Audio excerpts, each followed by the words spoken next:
Good morning, everyone. How are y'all? Good.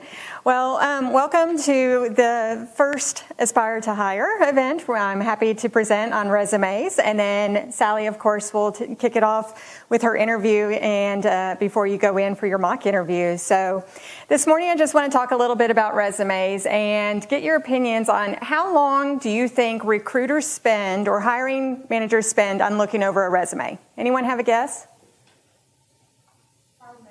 5 minutes. 30 seconds. That's the correct answer. We spend 30 seconds reviewing a resume. We can tell in 30 seconds whether or not we want to move on that candidate to the interview process or if we're going to put them in the reject pile. That's how long you have to capture their attention is 30 seconds. So it's really important for you to write a clear and concise resume that a recruiter or an applicant tracking system can comb through and read and pull out that key information to see if you're a good fit or not. So that's what we're going to talk about as soon as the PowerPoint works. Okay,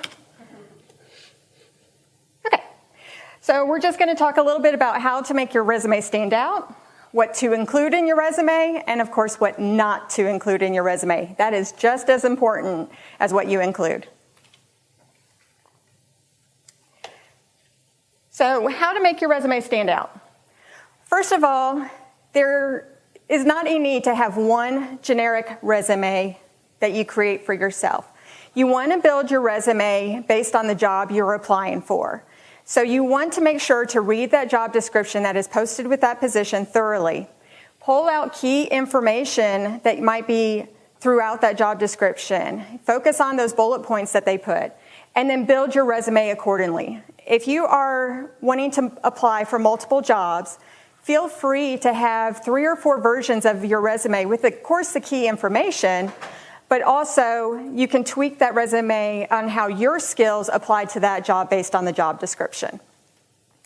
So read the job description thoroughly, research the position, research the company, make sure it's a good fit, and then, of course, start building your resume.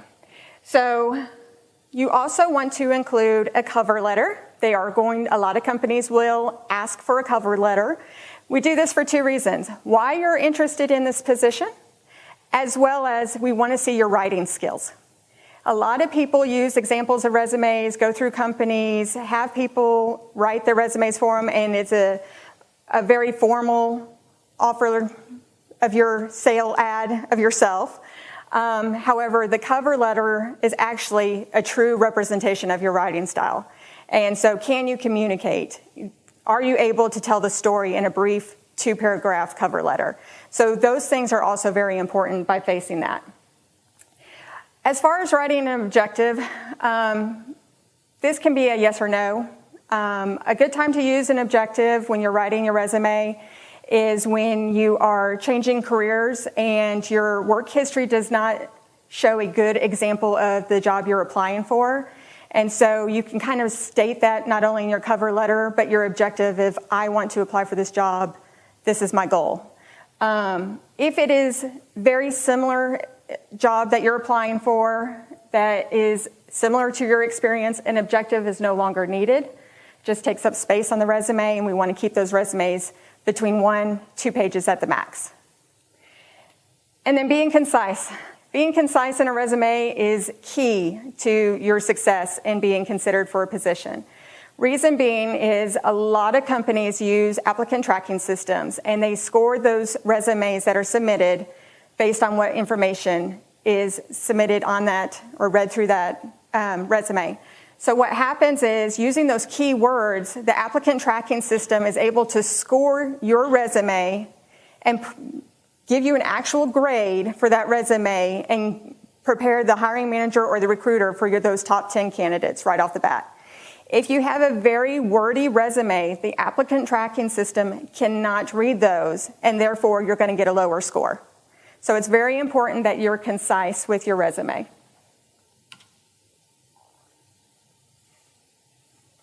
So what to include? Your name and contact information. You would think this is something everyone would include automatically, but I have received numerous resumes that I do not have an email address or a phone number to reach out to the candidate to contact them. They might look fabulous and I want to bring them in, but I do not know how to contact them. So you want to make sure to include your name, your phone number, and a good email address. And when I'm talking about email addresses, I encourage you to use a professional email address. I have seen some interesting email addresses through my years as an HR professional that may or may not have judged on whether I want to bring that person in based on that. So I encourage you to develop a good professional email address that is appropriate for a company. So that's one thing I would encourage you to do. The other thing that you need to include, like we discussed, is an objective if you're making a career change. If you are thinking about, you've got your degree in business and you want to focus specifically in human resources, and that's your objective. You're a new graduating student, so maybe you want to tell your story up front of what you're hoping to do in your career. Other than that, again, if you have a lot of the similar work experience that you're applying for, an objective is not needed. So knowing when to use the objective is going to be your balancing act at that point. Your experience, obviously you need to tell us where you've worked and what you've done, but you do not need to include every task that you've ever done in that job. You want to be concise. Again, this is where reading the job description is going to help you, and pick out those top 5 or 6 bullet points that you can see that is important to the company, and build those top 5 or 6 bullet points on your resume that applies to your current position or your past experience. Now, y'all are students. You may not have a lot of work experience, and that's okay. We obviously look at education, the classes you take, and things, and you can build your resume that way as well. But if you've had a job, you need to include it on your resume. We want to see where you've spent your time. Obviously, you want to include your education as well. That is very important. If you are in progress of doing your degree, go ahead and put when you started to present. It's okay. You don't have to have an end date or graduated or what you're doing as far as GPA. Go ahead and put that you're in progress. And speaking of GPA, we do not need your GPA on your resume. The fact that you're attending school, the fact that you've graduated, you've succeeded. And so we do not need your GPA on your resume, so you can leave that information off. As far as what education, you're currently a college student, so therefore you do not need to put that you graduated from high school. We know it. We got it. You're in college. So congratulations, you just need to include what you've done in college. If you go on for your master's, you might say you've gotten your bachelor's for University of North Texas and your master's from Texas A&M. That's okay, but you don't need to include high school. And then I get asked this question a lot, is should I include my school activities or volunteer experience? Absolutely. The reason being, as students, it shows, one, that you can handle multiple things, multiple competing priorities at a time. You're active, you're engaged in your school, you're volunteering your time, and although you're not getting paid, you're gaining life skills that can apply within a business.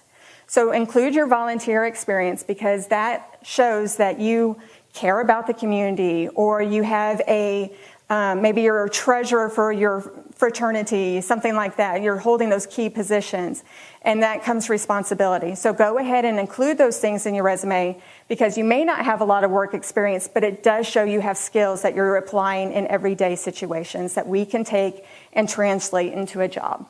So make sure to think of those things as well. And then a brief summary of your skills. And when I say skills, I mean things that can be applied in the workplace.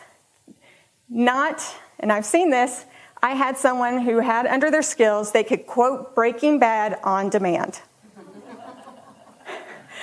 That's probably not something I need in that current situation. It was for a bank teller position. I'm pretty sure a member is not going to come in and say, hey, quote me that scene from this episode 13 in season 3. So, take those skills out and let's apply skills like I type 60 words per minute. I am applying for a marketing position and I am well-versed on all social media platforms. Things like that are skills and traits that are applicable to the positions you may be applying for. So that is very important. So take out hobbies, probably take out interests, but apply those real-world skills that can be applied in the workforce. And then obviously references. We do need some professional references. You know, to this day, I have people who are 40 years old and will put their spouse down as a reference. If their spouse doesn't give them a good reference, that's a problem. But I want to see some professional references or people that know how you work or interact with other people. So make sure that you find yourself some good references. Right now, you may not have a lot of work experience. Talk to one of your professors or instructors and ask them, would you be a reference for me? I'm sure they would be happy to. If you're applying yourself in class, I'm sure they would love to get you started in your career. So talk to some people that know you, know your work ethic, and ask them if you can put them down for a reference. And never blindside someone as a reference. Don't put someone down that you've talked to 3 years ago and then put them down. You probably need to use relative current references, so make sure you keep those relationships going.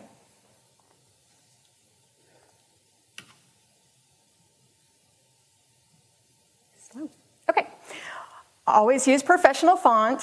You do not want to use font that is curly cues, hard to read, multiple sizes. Let's stick to the boring classic Times New Roman, Arial, those kind of clean fonts. It's easier for us to read as when we're skimming through those resumes. You know, don't crowd your words. You know, that space and a half or a gap between those bullet points is always well thought out plan. Look for those keywords in the job description. Use them throughout in your resumes because those, again, are going to be keywords that not only me as a recruiter can look at and point out, but the applicant tracking system as well can pull out. You always want to include the most relevant and most important information, and that's what I was talking about as far as those top 6 bullet points of your essential job functions that you've done it in your previous jobs. And you also want to make sure that you use stuff that is appropriate for that job. So if you're applying for a marketing job, maybe you don't need to include so much finance information or a finance background, but how it applied in the marketing job, how finances might apply. So you have to tweak and make that resume appropriate for the job that you're applying for. Make sure to call attention to important achievements. So what that means is if you led a project, you reduced cost, you implemented a new system, make sure you point that out in your resume. It not only shows that you can take on those additional tasks, but it shows success. It shows that you're thinking outside of the box. It shows that you can do more than just the basic functions of the job. So that you're taking the lead on something, that you've been able to reduce the costs and save 10% on something. All of that is going to be keywords that a hiring manager is going to see and want. And then make sure you use active language. So what is active language? So I have an example. I have to read off my notes. But let's say in your resume you wrote, I was tasked with compiling analytics for our marketing department to measure ROI for the quarterly campaign. Well, that was a mouthful. And we want everything to be more concise. So maybe you can say something like, compiled analytics for our marketing department. That's all I need to see. You were able to pull in an analytics and you were able to read that information. So using active verbs, you want to take out the I statements.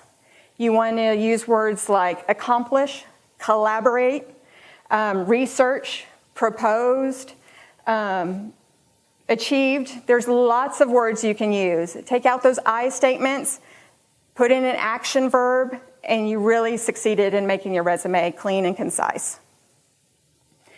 Always, always, always proofread and edit your resume. I cannot stress this enough.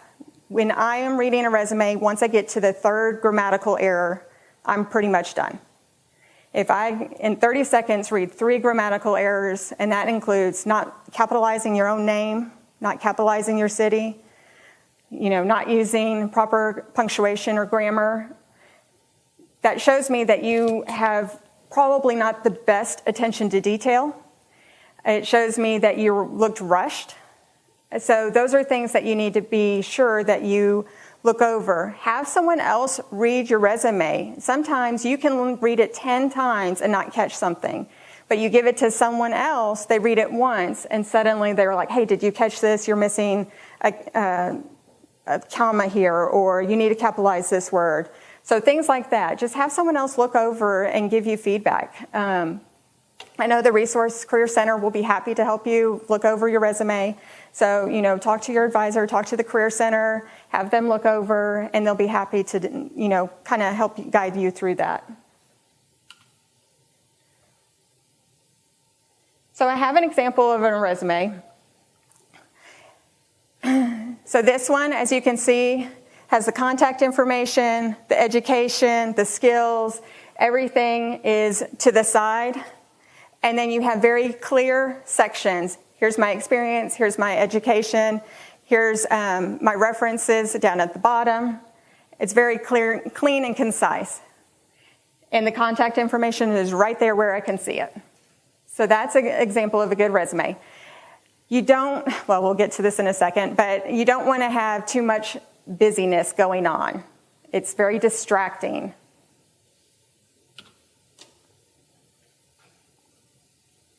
So what to avoid? You want to avoid too much information. I don't need to know your entire life story. Again, I have 30 seconds to review that resume. You want to avoid those spelling mistakes and the grammatical errors. Inaccuracies about your qualifications or experience. So basically, those little white lies that you think is going to make you a better candidate, we always find out. We can always tell. So avoid the white lies. Don't expand and make something bigger than what it really is. Yes, this is an opportunity for you to sell yourself, but you want to make sure you sell yourself in a true and honest way. And we know that you're graduating students, new in careers. It's okay. It's okay. We're here to help you start your career. But be honest about your resume. Don't let us tell us that you have all this marketing experience when you may have only been doing your Facebook or Snapchat or whatever is popular at the moment. So make sure those inaccuracies don't come out. And never talk about your former employer. Negative comments, and this goes mainly for your application, I'm going to be honest, is they're going to ask you why you left your former employer on your application, and you never want to say, I didn't get along with my boss is horrible, it just wasn't a good fit, might have been a better appropriate thing to say. So never badmouth your employer, so I will say that. And while we're talking about applications, please let me point out, most people are going to still require you to apply and fill out an application. Please don't, when you're filling out the application, when it says experience, say, see resume. Because the reason why is, again, those applicant tracking systems also read the application and grade those. So when you put see resume, it's not showing that you have any experience at all. So make sure you complete that application through its entirety. I know, it's a pain. And sometimes those applicant tracking systems will allow you to upload your resume and it'll piece in some of your information. But you'll always want to go back and check and make sure it was done correctly. Unnecessary personal information. So maybe you don't need to include that you're married, you have 2 kids, things like that. We don't want to see that because you want to make sure that your resume comes through as a fair, judgment-free. I hate to say it, people still, despite many trainings, people will still judge, those that are married or, put their church affiliation and things like that. And we don't want that as HR professionals. We don't want to hold you up. So please make sure to leave that personal information off. Details about your hobbies and interests. Unless you're getting into sports, we don't need to know that you ran, this many 5Ks. So if you're working for Parks and Rec and you're involved with, community, you work on various volunteer projects throughout the community, that may be more appropriate. But if you are applying for a business position, it probably needs to stay off the resume. A solid wall of text, and I'll show you an example in a minute, but a solid wall of text where the information is just so hard to read because it's just covering the page. I know that you want to put a lot of information in there at times to sell yourself. I understand, but that's where that clean and concise information needs to happen. And so we don't want to do a solid wall of text. It's very hard to read for us, and we may not be seeing the information you're truly trying to tell. So you want to tell your story in a clean and concise way. Pictures of yourself. I can't stress this enough. It is a big pet peeve of mine of having pictures on resumes. Unless you're going into modeling, maybe pharmaceutical sales, I wouldn't include a picture of yourself. Maybe if you're going into cosmetology, that's a good example. That might be something more appropriate, but I would say otherwise, pictures of yourselves are not appropriate. I actually had a candidate one time send me 2 resumes, one with labeled, one with blue scarf and one with green scarf. And she had switched her scarf in the picture and sent it to me twice. Because that was going to make a difference.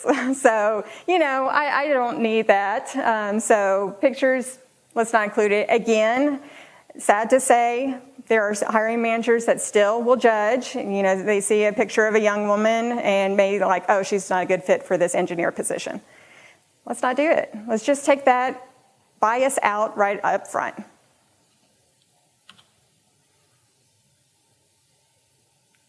So here's some examples of bad resumes. So the one on the right is that wall of text I was talking about. It's very hard to read. It's very hard to point out what the essential duties they've done in the past, what they're trying to tell me about themselves. The one on the left makes me laugh. Skills, good at organizing, good sense of humor, good with people, good with infants and children, and she was applying for a clothing store position. So probably things that wouldn't apply, I'll be honest, and her hobbies, eyebrow tweezing.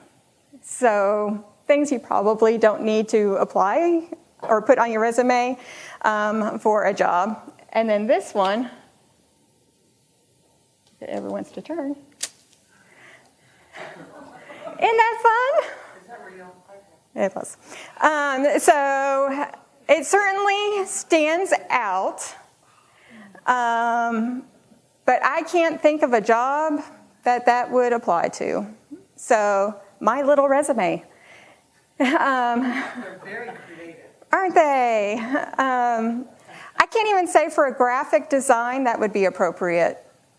So let's keep the graphics to a minimum or none at all, preferably. But there are times if you're looking at a graphic design and you want to show examples, a lot of times they will put a portfolio together, something like that, where they're showing their work. No. So, and this was computer science and mathematics, if you read that. So, yeah.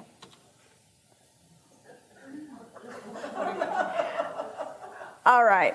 So I always like to end on some kind of inspirational quote. The secret of getting ahead is getting started. So, taking that first step into your career, we all want you to succeed. We want to help you. Employers want to help their employees succeed in the roles. And so helping you get that first start of making that resume and getting your foot in the door is all we want to do. So.